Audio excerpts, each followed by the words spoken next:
الحمد للہ رب العالمین والصلاة والسلام علی سید الانبیاء والمرسلین۔ الحمد للہ آج دوسری تراویح پڑھی جائے گی اور اس میں دوسرے پارے کے نصف سے تیسرا پارہ مکمل تلاوت کیا جائے گا۔ اس میں اللہ رب العزت نے جو پہلی ابھی 4 رکعت نماز پڑھی جائے گی، اللہ تعالیٰ نے دنیا کی زندگی کے حوالے سے فرمایا ہے کہ دنیا کی زندگی کافروں کے لیے مزین اور آراستہ کر دی گئی ہے، اور اس بات سے بھی آگاہ کیا کہ ایمان والوں کی آزمائش ہوتی رہے گی۔ ایسا نہیں ہے کہ انہوں نے کہا کہ ہم ایمان لے آئے تو اب ان کی کوئی آزمائش نہیں ہوگی، بلکہ فرمایا کہ تم سے پہلے لوگ جو گزرے ہیں تو ان کی سخت آزمائشیں ہوئی ہیں، وہ آزمائشیں تو تم پر آئی نہیں۔ بتایا گیا کہ انسان بعض اوقات ایک چیز کو پسند کرتا ہے لیکن وہ اس کے لیے شر اور برائی ہوتی ہے، جبکہ دوسری چیز اسے بری لگتی ہے لیکن وہ اس کے لیے خیر اور بہتر ہوتی ہے۔ فرمایا کہ عسیٰ ان تکرہوا شیئا وہو خیر لکم، تم ایک چیز کو ناپسند کرتے ہو لیکن وہ تمہارے لیے بہتر ہے، لیکن ہم اس کے انجام سے باخبر نہیں ہوتے اور اللہ تعالیٰ اس کے انجام سے باخبر ہوتا ہے۔ اور فرمایا کہ وَعَسَىٰ أَن تُحِبُّوا شَيْئًا وَهُوَ شَرٌّ لَكُمْ، ایک چیز کو تم پسند کرتے ہو لیکن وہ تمہارے لیے صحیح نہیں ہوا کرتی۔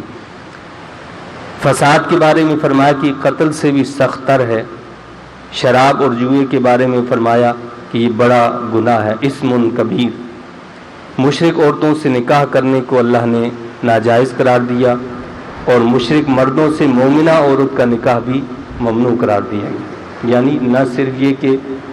مشرک عورت سے نکاح نہیں کر سکتے، اسی طرح کسی مشرک مرد سے بھی کوئی مومنہ خاتون جو ہے وہ نکاح نہیں کر سکتی جب تک کہ وہ ایمان قبول نہ کر لیں۔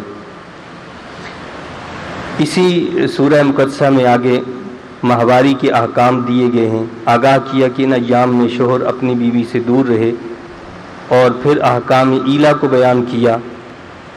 ایلا کا مقصد یہ ہوتا ہے کہ ایک شوہر جو ہے وہ اپنی بیوی سے دور رہنے کی قسم اٹھا لے۔ زمانہ جاہلیت میں ایسے ہوتا تھا کہ لوگ قسمیں اٹھا لیتے اور پھر جو ہے اس کی مدت جو ہے تقریباً 4 مہینے ہوتی ہے، اس سے پہلے رجوع کر لیتے، تو یہ کھیل تماشا بنا رکھا تھا۔ تو اللہ تعالیٰ نے اس کے لیے باقاعدہ ایک قانون دے دیا، تو فرمایا کہ یہ قسم کھانا کہ میں اپنی بیوی سے 4 ماہ تک صحبت نہیں کروں گا، اسے ایلا کہتے ہیں۔ اس کا حکم یہ دیا گیا کہ قسم توڑ دو اور 4 مہینے کے اندر صحبت کرو اور قسم کا کفارہ ادا کرو، ورنہ 4 مہینے پورے ہونے پر عورت کو طلاق بائنہ پڑ جائے گی۔ یعنی اس میں حکم یہ بتایا گیا ہے کہ اگر کوئی ایسی قسم اٹھاتا ہے تو اسے اس قسم کو توڑ دینا چاہیے اور اس کا کفارہ دینا چاہیے، اور اگر وہ ایسا نہیں کرتا تو 4 مہینے پورے ہوتے ہی خود بخود عورت جو ہے وہ نکاح سے نکل جاتی ہے، اس پر طلاق واقع ہو جاتی ہے، جسے ہم طلاق بائنہ کہتے ہیں۔ پھر بتایا کہ طلاق یافتہ عورت پر 3 ماہواری عدت واجب ہے، بشرطے کہ خلوت صحیحہ یا صحبت ہو چکی ہو۔ تو جو عورت طلاق یافتہ ہے تو فرمایا کہ اس کی عدت کیا ہے، 3 مہینے ہے۔ اور پھر آگے طلاق کے مزید احکام اللہ نے بتائے کہ الطلاق مرتان، طلاق 2 بار تک ہے، یعنی طلاق رجعی جس میں عدت کے اندر مرد عورت سے رجوع کا حق رکھتا ہے، وہ 2 طلاقیں۔ طلاق کی جو ہیں وہ 3 قسمیں ہوتی ہیں، ایک کو ہم طلاق رجعی کہتے ہیں، ایک طلاق بائنہ ہے اور ایک طلاق مغلظہ ہے۔ تو جو صریح طلاق ہوتی ہے عموماً وہ طلاق رجعی ہوتی ہے، یعنی جس میں طلاق کے الفاظ استعمال کیے جاتے ہیں، اور جو کنایتاً طلاق دی جاتی ہے تو وہ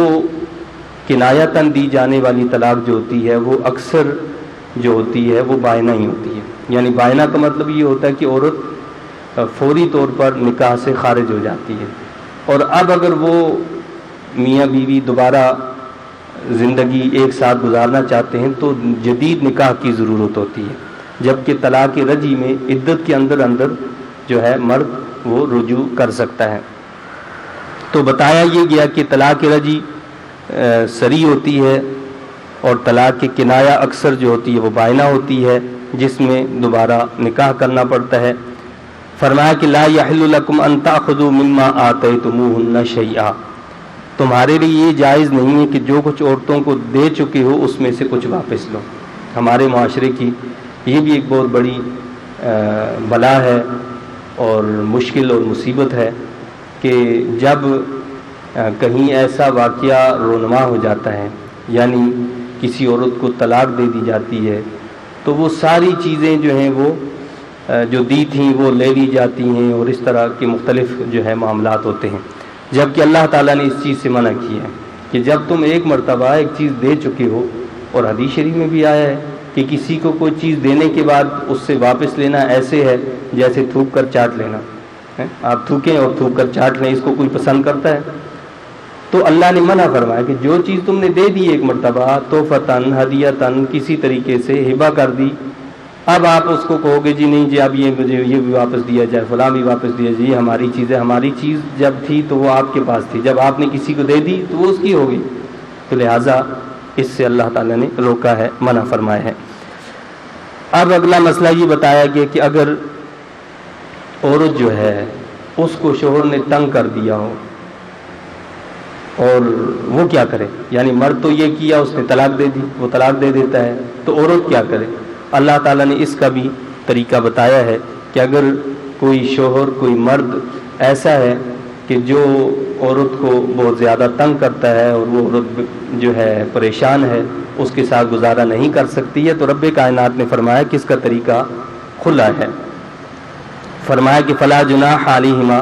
فی مفتدت بہ، دونوں پر کچھ گناہ نہیں اس میں کہ بیوی بدلہ دے کر آزادی لے لے، یعنی خلا کا مقصد یہ ہے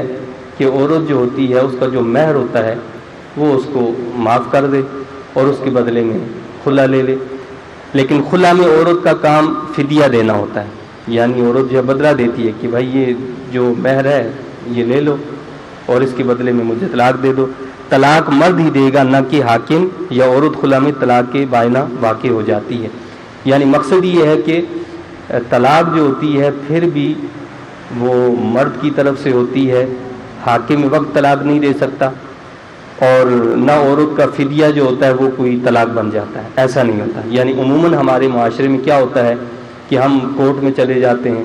عدالت جو ہوتی ہے وہ اپنی کارروائی کرتی ہے اور جس کا کوئی شرعی طریقہ نہیں ہوتا، اور پھر جب وہ مرد جو ہے بار بار بلانے پر نہیں آتا تو عدالت اپنی طرف سے ایک فیصلہ سنا دیتی ہے، اس سے خلا نہیں ہوا کرتا۔ خلا کا مقصد ہی یہی ہے کہ عدالت اس مرد کو اس بات کا پابند کرے کہ وہ آئے، اس کو قانونی چارہ جوئی کے ذریعے سے پکڑا جائے، اس کو لایا جائے، عدالت میں پیش کیا جائے، اور عدالت اس سے آپ پہلے تو موافقت کرے، اگر آپس میں وہ کسی طریقے سے موافقت نہیں ان کے درمیان پیدا ہو سکتی تو اس کا حل پھر یہی ہے کہ اس سے طلاق دلوائیں۔ یہ عدالت کا کام ہے، یہ قاضی کا فرض بنتا ہے، یہ جج کی ذمہ داری ہے کہ وہ اس سے طلاق دلوائے، اس سے سائن لے، تو خلا جو ہے وہ صحیح ہوگا۔ بصورت دیگر جو ہمارے یہاں رائج ہے وہ طریقہ بہرحال صحیح نہیں ہے۔ پھر اللہ تعالیٰ نے تیسری طلاق کے حوالے سے بتایا، یعنی 2 طلاقوں تک کی بات جو ہوتی ہے وہ تو یہ ہے کہ اللہ تعالیٰ نے مرد کو 3 طلاق کا صرف حق دی ہے، یعنی یہ 3 جو ہیں آپ سمجھ لیں کہ کارتوس ہیں، جن میں سے جب بھی کسی ایک کو استعمال کیا جائے گا، چاہے آپ خوشی میں کریں، بھولے سے کریں، آپ غم میں کریں، کسی طریقے سے بھی کریں، آپ گولی چلا دیں تو آپ کہیں گے جی وہ بھولے سے ہاتھ چل گیا تو گولی تو چل گئی، اسی طرح اس کا معاملہ ہے کہ جب ایسا کر دیا گیا وہ گولی چلی گئی، وہ نکل گئی۔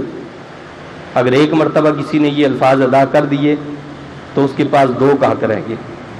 2 مرتبہ یہ ادا کر دیے تو 1 کا حق رہ گیا، اور جب وہ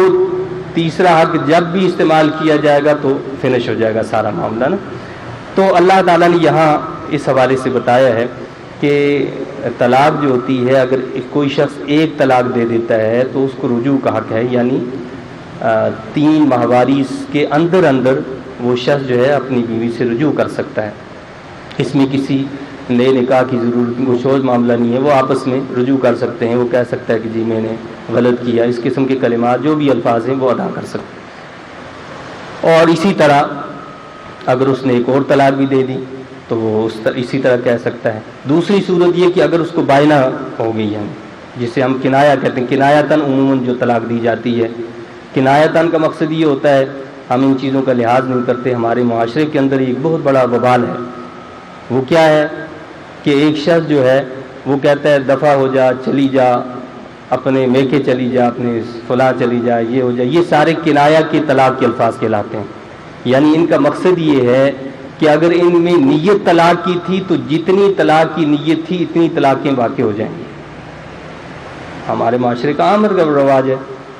اور لوگوں کو سمجھ نہیں آتی ہے کہ وہ کیا الفاظ ادا کر رہے ہیں۔ تو یہ ایسا کھیل تماشا نہیں ہے، یہ بڑا جو ہے محتاط طریقہ ہوتا ہے، اس میں بڑا خیال رکھنا پڑتا ہے۔ لوگ پہلے جو ہے وہ ان کو پرواہ نہیں ہوتی، جب معاملہ بگڑ جاتا ہے تو پھر مولوی کے پاس دوڑتے ہیں اور کسی نہ کسی طریقے کو سے جو وہ حرام کو حلال کرانا چاہتے ہیں۔ اب آپ جو ہے حرام کو حلال کسی طریقے سے کر لیں، وہ آپ اپنے من کو تو شاید خوش کر لیں، اللہ کی ہاں بہرحال اس کی پکڑ ہوگی۔ مولوی کو آپ کچھ بھی بتا دیں، اس کو ظاہر بات ہے اس نے آپ کے الفاظ پر جو بھی کہنا ہے تو وہ کہے گا، لیکن حقیقت کیا ہے وہ اللہ جانتا ہے، اور معاملہ آخرت میں اس کے مطابق ہوگا جو حقیقت ہوگی۔ تو بائنہ میں پھر یہ ہوتا ہے کہ اگر کسی نے طلاق کی نیت سے ایسے کلمات کہے، دفع ہو جا، چلی جا، مجھے تمہاری ضرورت نہیں، وغیرہ وغیرہ، بے شمار الفاظ ہیں اس کے، تو پھر کیا ہوگا، وہ طلاق بائنہ ہو جائے گی اور اس میں نئے نکاح کی ضرورت ہوتی ہے۔ یعنی آپ نیا نکاح کریں اور نیا مہر رکھیں۔ اب اگر اس نے ایک بائنہ کی نیت کی تھی تو ایک واقع ہوگی، 2 کی نیت کی تھی تو 2 واقع ہوگی، اور اگر 3 کی نیت کی تھی تو پھر تو مغلظہ ہو جائے گی، یعنی حتمی آخری ہو جائے گی۔ تو اللہ تعالیٰ نے تیسری طلاق کے حوالے سے، یعنی طلاق کے مغلظہ کے حوالے سے بتایا کہ تیسری طلاق کے بعد وہ عورت اس وقت تک حلال نہیں جب تک وہ کسی اور شوہر کے ساتھ نکاح نہ کرے۔ پھر اگر وہ دوسرا شوہر بھی اپنی مرضی سے طلاق دے دے تو اب عورت جو ہے وہ پہلے شوہر سے نکاح اگر کرنا چاہے وہ نکاح کر سکتی ہے۔ تو تیسری صورت میں یہ بتایا گیا ہے کہ اب وہ عورت ہمیشہ کے لیے دراصل اس